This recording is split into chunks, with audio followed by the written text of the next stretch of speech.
Submundo do sexo virtual. Sala de bate-papo para encontros sexuais. Passei a ser considerada a madame da maconha. A minha vida ela já se iniciou já no sofrimento, num mar de sofrimento. Porque quando eu nasci, a minha mãe ela já havia conhecido um outro homem e já havia abandonado o meu pai.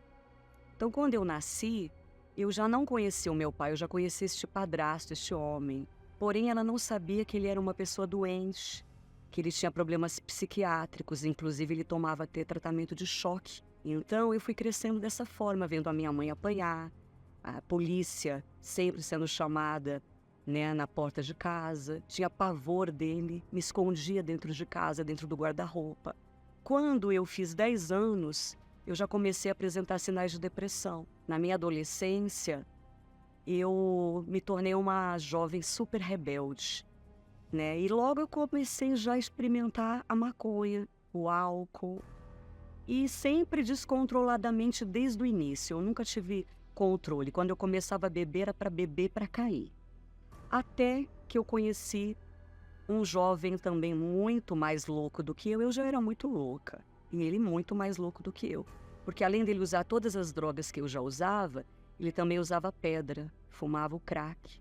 Então foi uma paixão assim repentina, uma paixão descontrolada. Dali eu já casei, fiquei grávida, e aí veio o inferno verdadeiro de um casamento que não tinha a menor estrutura. Logo veio a violência, nasceu a nossa filha, e aí eu tive que me separar dele, porque ou eu me separaria dele ou eu morreria.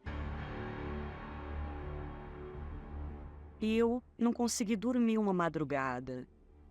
E liguei a televisão. Nessa época eu morava até num porão. Eu me lembro como se fosse hoje, nessa madrugada.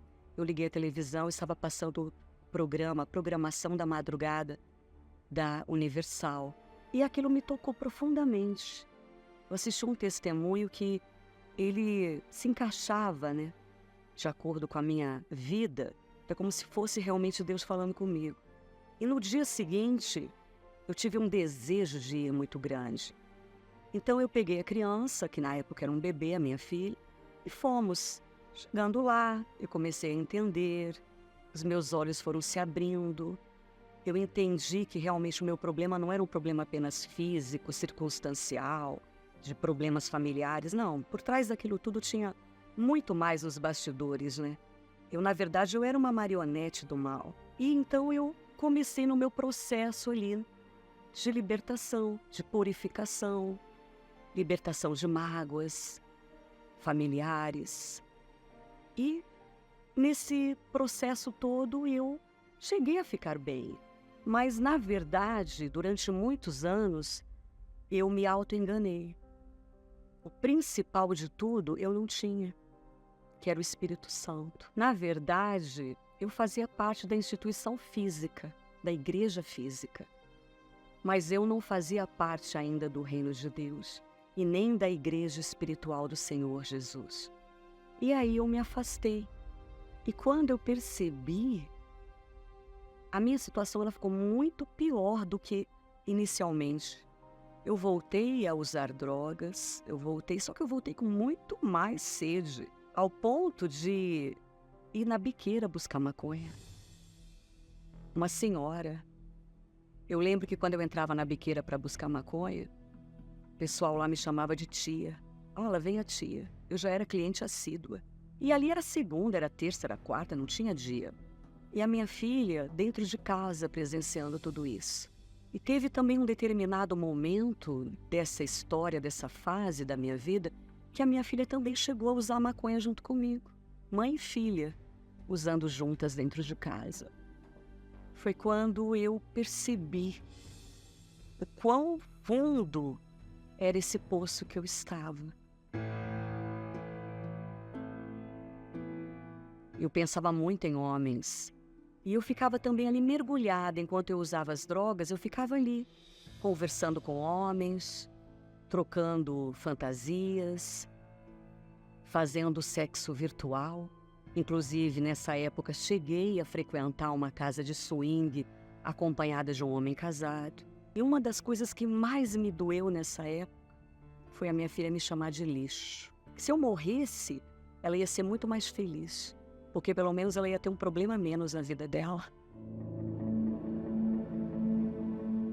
Mesmo quando eu estava nos bares, mesmo quando eu estava usando drogas em casa constantemente, todos os dias, eu sempre tinha um pensamento. Esse pensamento era assim: eu vou voltar. Eu vou voltar para Deus. Porque eu sabia que se eu morresse daquele jeito, o meu fim seria eternamente o inferno. Então, chegou uma sexta-feira que eu acordei, eu disse basta.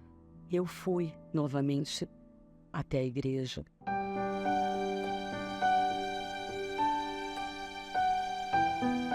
Quando eu voltei, novamente eu ouvi sobre o Espírito Santo.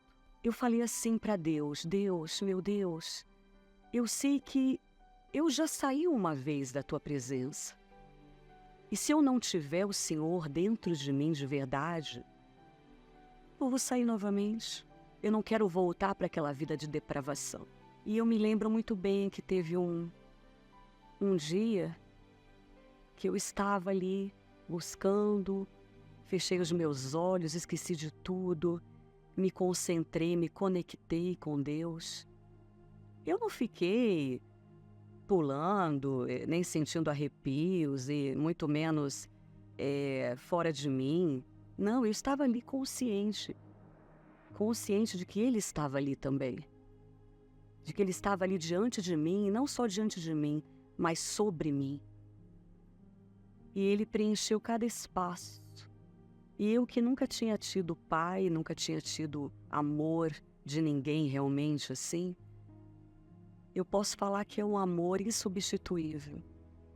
É um amor incomparável, que te dá certeza de que você é dele, de que você realmente não está mais órfã nesse mundo. Ali eu fui filha, eu fui feita filha dele. Ele me aceitou, ele me perdoou, ele me limpou. E assim, o Espírito Santo, ele é mais do que um amigo, ele é o sol da minha alma, ele é a luz que brilha nos meus olhos, ele é a alegria que não passa. O Espírito Santo é a razão da minha vida. Eu nunca mais fui a mesma pessoa. Eu me tornei uma pessoa definida, determinada, uma pessoa segura. Hoje eu tenho caráter, sabe? Um caráter assim. Eu não vivo na mentira. E agora eu tenho o prazer, o privilégio, a alegria de levar essa palavra da verdade para essas pessoas que estão nos vícios. E hoje, quando eu passo em algum lugar que eu sinto o cheiro da maconha, só de sentir esse cheiro já me dá um mal-estar, já me embrulha o estômago, cigarro também, bebida. Tudo isso ficou para nunca mais voltar. Porque o Espírito Santo, ele trouxe tudo que eu busquei tanto tempo nas drogas. A felicidade verdadeira que ele traz, nenhuma droga nesse mundo consegue chegar perto. E sou muito grata porque, graças ao trabalho da Igreja Universal do Reino de Deus, é que hoje eu tenho o Espírito Santo. Porque foi lá que eles me apresentaram o Espírito Santo como uma realidade. E essa realidade realmente se tornou verdadeira na minha vida.